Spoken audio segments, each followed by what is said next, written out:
깊고 광활한 카스피해는 수천 년간 인류에게 신비와 경외감을 동시에 안겨준 장소였습니다. 지리적으로 호수이면서도 바다로 불리는 이 거대한 물줄기는 다양한 전설과 신화를 품고 있습니다. 그러나 이곳에서 가장 흥미로운 이야기는 전설 속 괴물이 아니라 현실의 기술적 괴물에 관한 것입니다. 오늘 우리는 카스피해 괴물 에크란로판이라고 불리는 냉전시대의 기이한 발명품에 대해 탐구할 것입니다. 이 이야기는 단순한 과학기술의 발전을 넘어 시대적 맥락과 정치적 야망이 빚어낸 하나의 걸작에 대한 이야기입니다. 카스피해 괴물의 탄생. 1960년대 소련과 미국은 치열한 냉전 경쟁 속에서 군사적 우위를 점하기 위해 끊임없이 새로운 기술을 개발했습니다. 이 중에서도 소련이 야심차게 추진했던 프로젝트 중 하나가 바로 에크라노플랜 위크라노플란이라는 비행선박이었습니다. 에크라노플랜은 전통적인 항공기와 선박의 경계를 허무는 혁신적인 설계로 물표면 바로 위를 비행하며 지면 효과라는 공기역학적 원리를 이용한 탈 것입니다. 그중 가장 유명한 모델이 바로 KM 코라블 마케티, 일명 카스피해 괴물 캐스피언 시 몬스터이라 불리는 거대한 기계였습니다. 이 이름은 1966년 미국 정찰 위성이 이 거대한 구조물을 처음 포착했을 때 붙여졌습니다. 당시 미국 정보기관은 이 미지의 물체를 괴물로 명명하며 혼란에 빠졌습니다. 길이 100m, 무게 544톤에 달하는 이 거대 비행체는 기존의 어떤 탈것과도 비교할 수 없을 만큼 독특했습니다. 설계와 기술. 카스피해 괴물은 알렉세이 라베치킨과 그의 팀에 의해 설계되었습니다. 이 비행체는 지면 효과를 최대한 활용하도록 설계되었으며 낮은 고도에서 비행함으로써 공기 저항을 줄이고 연료 효율을 극대화했습니다.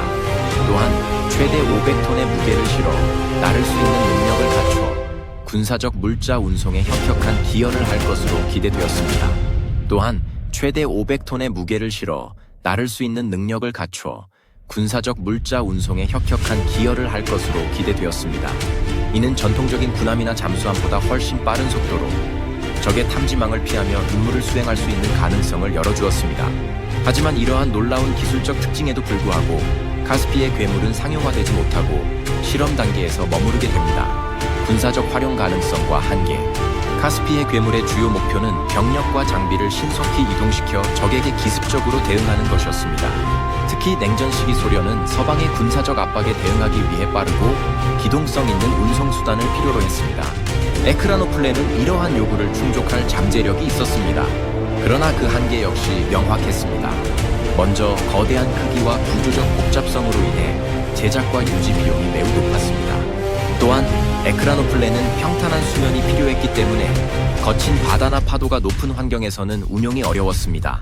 이러한 제약은 카스피해와 같은 내륙 수역에서만 효과적으로 사용할 수 있다는 점을 의미했습니다. 잊혀진 유산. 결국 소련의 해체와 함께 카스피해 괴물은 역사의 뒤안길로 사라지게 됩니다.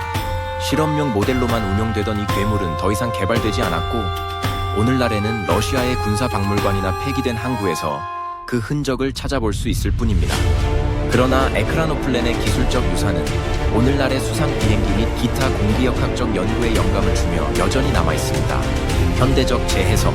최근 들어 에크라노플랜과 같은 지면 효과 비행체에 대한 관심이 다시 부각되고 있습니다. 특히 친환경적이고 효율적인 대량 운송수단에 대한 필요성이 커지면서 과거의 이 괴물이 현대 기술과 결합해 부활할 가능성도 논의되고 있습니다. 또한 드론 기술과의 융합을 통해 새로운 형태의 에크라노플랜이 개발될 수 있다는 전망도 있습니다. 카스피해 괴물은 단순한 기계 이상의 의미를 지닙니다. 그것은 냉전의 긴장감 속에서 탄생한 창의성과 야망, 그리고 한계의 상징입니다. 비록 오늘날 더 이상 바다를 누비는 이 괴물을 볼 수는 없지만 그 유산은 기술과 역사의 교차점에서 여전히 빛나고 있습니다. 미래의 어느 날 이 전설적인 비행체가 새로운 모습으로 부활할지도 모릅니다. 카스피해의 물결 위를 가르며 다시 한번 인류의 상상력을 자극할 날을 기대하며 우리는 이 이야기를 마칩니다.